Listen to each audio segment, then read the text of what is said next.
বিশ্ব জগতের মানুষ সারাটি জীবন যে সম্পদ অর্জন করবে, যে ধন সম্পদ তার গচ্ছিত থাকবে, এই গচ্ছিত সম্পদ রাখার পরে তার মধ্যে যেই আনন্দ থাকে, খুশি থাকে, তার চেয়েও বেশি খুশি হওয়া উচিত নূর নবীজির আগমনের সংবাদ পেয়ে। নূর নবীজি নিজেই তার জন্মদিন উৎসব পালন করেছেন। এত বছর পরে এসে যারা নূর নবীজির আগমনকে অস্বীকার করতে চায়, নূর নবীজির আগমন যাদের কাছে ভালো লাগে না, আমরা ধরে নিতে পারি এই মানুষগুলি সেই শয়তানের অনুসরণ করছে। আউযু বিল্লাহি মিনাশ শাইতানির রাজীম। বিসমিল্লাহির রাহমানির রাহিম। ইন্নাল হামদালিল্লাহি ওয়া রাসূলিহি ওয়া আহলি বাইতিহি ওয়া আসহাবিহি আজমাইন। وقال تعالى في كلامه المجيد وفرقانه الحميد. بسم الله الرحمن الرحيم. قل بفضل الله وبرحمته فبذلك فليفرحوا وخير مما يجمعون. وقال تعالى في شأن حبيبه ومحبوبه إن الله وملائكته يصلون على النبي يا أيها الذين آمنوا صلوا عليه وسلموا تسليما. اللهم صل على سيدنا مولانا محمد وعلى آل سيدنا مولانا محمد।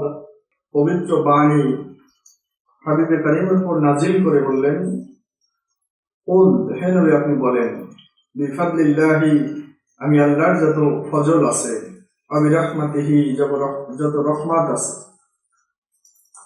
আমি আল্লাহর যত রহমত, আমার যত ফজল, ফাবিযালিকা ফালিয়াফরাহু, এগুলো পাওয়ার পরে তোমরা খুশি উদযাপন করো।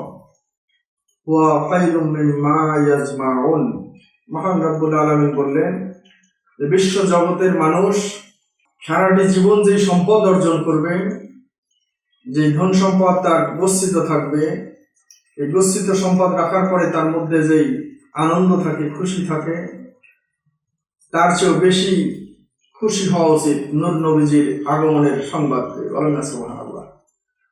আল্লাহ রাব্বুল ইজ্জত জাল্লা শানুহু তার পেয়ারা হাবিবের আগমনের বাণী, আগমনের পূর্বাভাস কোরআনুল কারীমের মধ্যে প্রায় ৬৫ জায়গায় ঘোষণা করেছেন।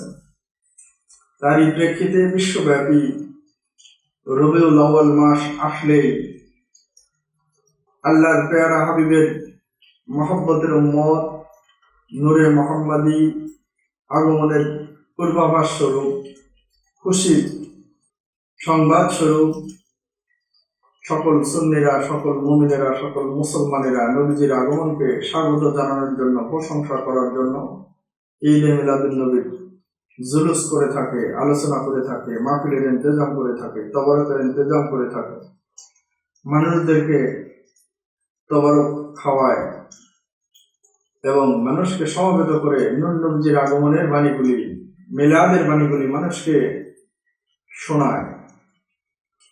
এই হুকুমটা তো রব্বুল ইজ্জত জাল্লা শানুহু আল্লাহ তাআলা কোরআনুল কারীমের মধ্যে দিয়েছেন। নূর নবীজি নিজেই তার জন্মদিন উৎসব পালন করেছেন। মুজামুল কবির তাবারানি এই হাদিস গ্রন্থের মধ্যে 28 নং হাদিসের মধ্যে নূর নবীজি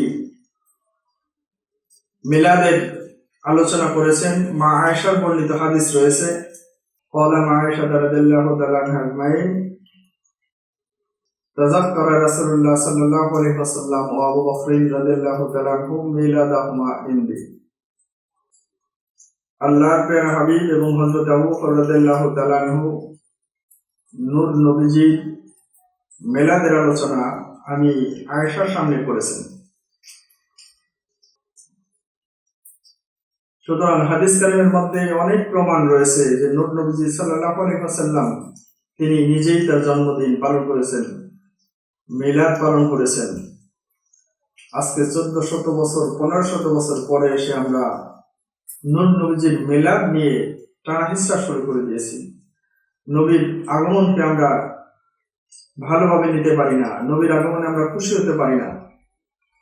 আপনারা জানেন যে শয়তান, মালাউন, ইবলিস এই পৃথিবীতে 4 বার কেঁদেছিল।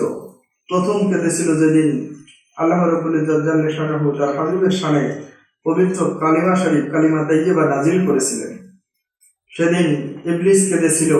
এমন একটি বাণী, এমন একটি কালিমা আল্লাহ তাআলা নাজিল করলেন, আর যার উদ্দেশ্যে নাজিল করলেন তার কারণে বিশ্ব ব্রহ্মাণ্ডের সকলেই উপকৃত হবে, সকলেই জান্নাতবাসী হয়ে যাবে। এই কালিমা যার নসিব হবে, যে পড়তে পারবে, যে বুঝতে পারবে।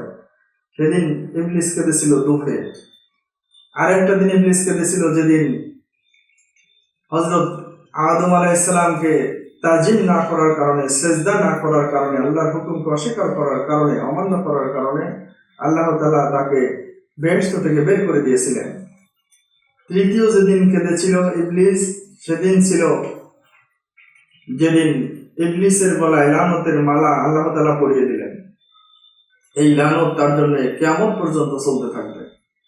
চতুর্থবার যেদিন কেঁদেছিল সেদিন ছিল নূর নবীজির আগমন দিবস, ঈদে মিলাদুন নবী, 12 রবিউল আউয়ালের দিন।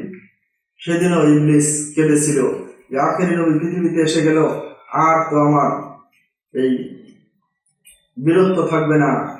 নূর নবীজি সাল্লাল্লাহু আলাইহি ওয়াসাল্লাম তিনি পৃথিবীতে চলে আসলেন, আমি ইবলিসের তো মাতাব্বারি কমে যাবে, আমার বীরত্ব কমে যাবে, এজন্য সে কেঁদেছিল। তো ভাইরা, আমরা লক্ষ্য করলেই বুঝতে পারি ইসলামের ইতিহাস, আল্লাহর পবিত্র বাণী কোরআনুল কারীম এবং নূর নবীজির অসংখ্য অগণিত হাদিসের মাধ্যমে জানা যায় যে নূর নবীজি সাল্লাল্লাহু আলাইহি ওয়াসাল্লাম পৃথিবীতে এসেছিলেন। এ সম্পর্কে আল্লাহ তাআলা অনেক বাণী দিয়েছেন, কোরআনের মধ্যে দিয়েছেন। সকল নবীদেরকে নিয়ে আল্লাহ রাব্বুল ইজ্জত রোজে আজলে আলমে আরওয়াতে তিনি মাহফিল করেছিলেন, মজলিস করেছিলেন। সুতরাং এই পর্যায়ে এসে, এত বছর পরে এসে যারা নূর নবীজির আগমনকে অস্বীকার করতে চায়, নূর নবীজির আগমন যাদের কাছে ভালো লাগে না, আমরা ধরে নিতে পারি এই মানুষগুলি সেই শয়তানের অনুসরণ করছে। শয়তান যেমন নবীজিকে মেনে নিতে পারে নাই, তার আগমনকে খুশি হিসেবে উদযাপন করতে পারে নাই, তেমন একটি লক্ষণ আমরা বাংলাদেশে দেখতে পাচ্ছি। কয়েকটি জেলাতে জুলুসের উপরে আঘাত করা হয়েছে, হামলা করা হয়েছে, মাহফিলকে বন্ধ করে দেওয়া হয়েছে। আল্লাহ তাআলা যেন আমাদের সঠিক বুঝ দান করেন, সহিভাবে যেন আমরা আমল করতে পারি, ইসলামের পথে চলতে পারি। আর নূর নবীজি ছাড়া কেউ প্রকৃত ইমানদার হতে পারবে না। নবীজি হল ইমানের মূল, নবীজিকে মানলে হয় ইমানদার। যেই নবীজি ছাড়া ইসলাম চলতে পারে না, কালিমা, নামাজ, রোজা, হজ, যাকাত কিছুই কবুল হতে পারে না, সেই নবীজিকেই যদি আমরা অস্বীকার করি, তার আগমনে যদি খুশি হতে না পারি, তাহলে আল্লাহ তাআলার হুকুম যেমন অস্বীকার করা হয়, পাশাপাশি নবীজির মহব্বত অন্তরে আছে বলে আমার মনে হয় না। এই মানুষগুলির সকলকে আল্লাহ হেদায়েত দান করুক, আল্লাহ যেন আমাদের সকলকে কবুল করেন। ওয়া আখিরু দাওয়ানা আলহামদুলিল্লাহি রাব্বিল আলামিন। আসসালামু আলাইকুম ওয়া রাহমাতুল্লাহি ওয়া বারাকাতুহু।